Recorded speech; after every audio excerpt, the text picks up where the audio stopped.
And the Caribbean community is a group of countries within the Caribbean.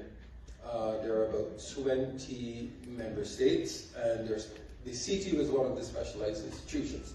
The CARICOM is responsible for the implementation of the CARICOM single market and economy. It's pretty much like ECOWAS, promoting economic integration within the CARICOM member states. We have all the way from Cuba, Bahamas, Belize, also the Guyanas, and actually we are in the process of bringing French Guyana on to as a member. So at our structure, at the highest level, we have a conference of ministers, ministers' responsibility for information technology. They are advised by an executive council, and the secretariat is responsible for the day-to-day running of the CTU, and I head that secretariat. It's based in Trinidad and Tobago. So these are some of our this is the core mandate, the harmonization of regional policy in relation to digital policies, information and communications technology, telecoms, etc. Coordination of regional projects that promote regional integration from a digital perspective, capacity building. We do a lot of training, workshops, and so on.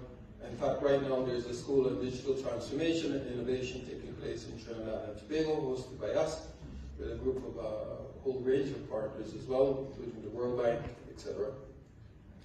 Representation at international conferences such as the ITU, my colleague here for the ITU, and the United Nations and so on, in particular where digital issues are being discussed, for example, the Global Digital Compact, and of course the conferences like the World Telecoms Development Conference, and we watch what is going on within the industry.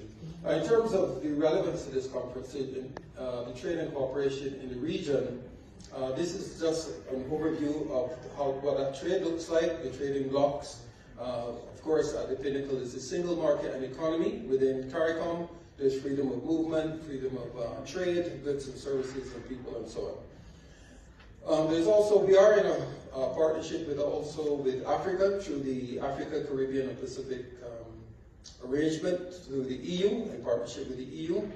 And of course, there's the African Union and CARICOM dialogue as well that takes place.